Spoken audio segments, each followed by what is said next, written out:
Okay, so this is the second part of the history of metallurgy on chapter 1. So just as a quick review, so we talked about the Stone Age, Bronze Age, and Iron Age. Recall and remember that smelting iron ore requires heating of that iron ore, charcoal, and limestone to produce iron metal. And of course, as we look at the development of iron, we went from wrought iron to Damascus steel to cast iron, and that kind of leaves us to where we're at right now.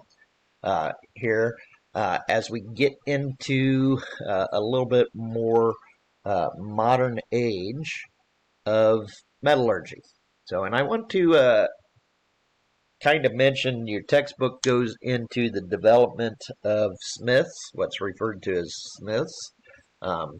And of course, certainly pre-industrial revolution, we are familiar with blacksmiths and coppersmiths, tinsmiths, all the different types of smiths and the fine craftsmen that became a apprenticed type position where these individuals that were working with metal gained a tremendous amount of knowledge, understood processes, and they were very protective of those processes because it was their livelihood. Most of which they were charged by the monarchy or by the governments and kind of kept in place to make sure that all of the materials were processed accordingly. So just a couple of cases as we go. First, metallurgy writings. This is, again, what I kind of considered trivia. But it is interesting to me that these texts kind of covered every aspect from the prospecting and mining of the metals to the smelting of metals and then actually working with metals. Now, most of this at that time was either cast or forged in terms of material. So the processes here would be casting and forging as we go. All right, so iron and steel alloying elements. Carbon, of course, is the most important alloying element in iron. So low levels of that make it easy to forge. Higher levels, of course, will increase strength and hardness. Now, if you get too high of level, you guys are all familiar with cast iron, it becomes very brittle. Cast iron housings are pretty common on a lot of machines, and generally if we're trying to tighten things down too tight, it is easy to snap and break those cast iron parts, so because of that metal brittleness. When we talk about iron and steel here in America, the first iron works kind of took place in Massachusetts. So, and as we kind of hit the Industrial Revolution, you think about a lot of these things taking place. Of course, we tend to look at stuff in regards at this point in terms of European and American innovation as we kind of go through, but other areas of the world were also certainly following along and producing in this manner too, although often in those cases, historically, we don't always know exactly what went on or how things were done, depending on the actual country and how secretive they were, or isolationist or closed off they were too. So at this point, tools and equipment were made from bog iron. Now, bog iron contains a lot of sulfur. It's not exactly the best in terms of making metal and iron. Came from marshes and bogs, as in the terminology, and that high sulfur content caused it oftentimes to crack, especially during the forging. As we're pounding it, we get those cracks.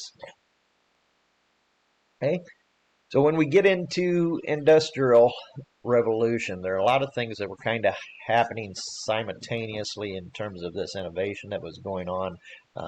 Metals certainly helped to permit industrialization and started to build our world as we know it. Several things that went on during the Industrial Revolution would have never taken place had it not been for certain developments in terms of metallurgy. The steam engine, of course, that came about was made out of steel. So when we talk about things like skyscrapers and railroads and the bridges that were required to get us into the industrial age. All of this came about by the development of steel and the improvement of steels getting better and better. So we talk about telecommunications, the development of copper and the ability to develop and thin that copper out and form long wires that we could then transmit these communications with the development of the telegraph, and then of course ultimately to the telephone and other things that processed in terms of our modern telecommunications. Brass, of course, as we talk about this now, during the Industrial Revolution, as opposed to bronze, we get into the development of brass.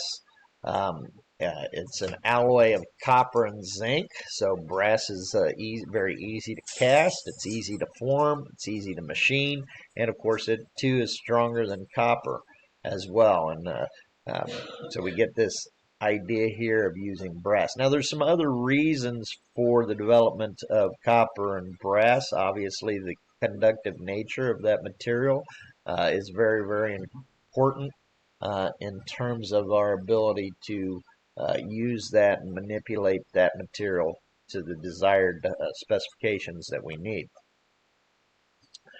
Along came what we refer to as the Bessemer converter. So now it's important to understand what the Bessemer converter did.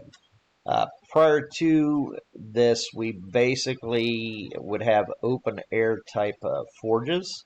The Bessemer converter changed that by actually blowing air through the high carbon iron. So, and of course, there get more reaction between the oxygen and the carbon. At that point, it helped to get rid of other impurities. It was a lot faster, so the cost of steel greatly decreased as we got into the Bessemer converter. So, again, the open hearth furnace. So, while the Bessemer converter made things faster, the open hearth furnace, again, was a slower heating process. So, and basically that slower heating process, as we started to learn, did provide some better quality steel than the Bessemer process. So we still kind of use some of these ideas and these processes today, depending on what we need to develop the steel. So you have this combination going on in the mid to late 1800s between the open hearth furnace and the Bessemer process to kind of give us good quality steel or fast steel, depending on what the nature and the desired use was. So, getting into the after the Civil War here in America, of course, you guys are familiar with Andrew Carnegie. He built the world's largest steelworks outside of Pittsburgh, Pennsylvania. And of course, even to this day, a lot of Pennsylvania is well known for the steel industry, especially around Pittsburgh, even going throughout central Pennsylvania and the Harrisburg area. That whole East Coast corridor pretty much was where a lot of the steel was being used. So Carnegie had a vested interest in the railroad. So and he was using this steel and his steel mills to develop those railroad rails. When we started to get into the open hearth furnaces, of course, then the U.S. military kind of got involved to get the armor-clad ships that we needed as well. Thomas Edison has a role to play in this in developing an electrical generator. So when we start to talk about bringing electricity in, the electricity gives us a little bit better capabilities in terms of holding temperatures and developing that, so it became better and more valuable in refining copper.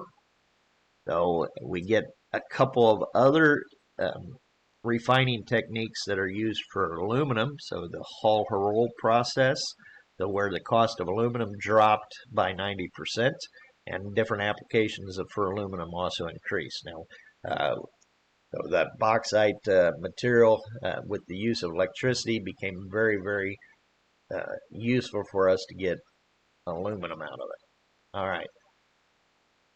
The very first engine block or engine blocks, while in automotive, were typically made from cast iron. The Wright brothers, of course, used aluminum for an engine block for their plane. It's important to understand one of the reasons for aluminum is you still get pretty high strength, but lower weight. So there's a issue here of strength to weight ratios that we'll be going into and talking about as we get into it. That made it easier for us to get the plane up into the air. And by 1930, as you can see, a lot of these steel mills were integrated into our industrial environment. So we were taking out from all geographic areas. So you had iron ore coming from the Great Lakes.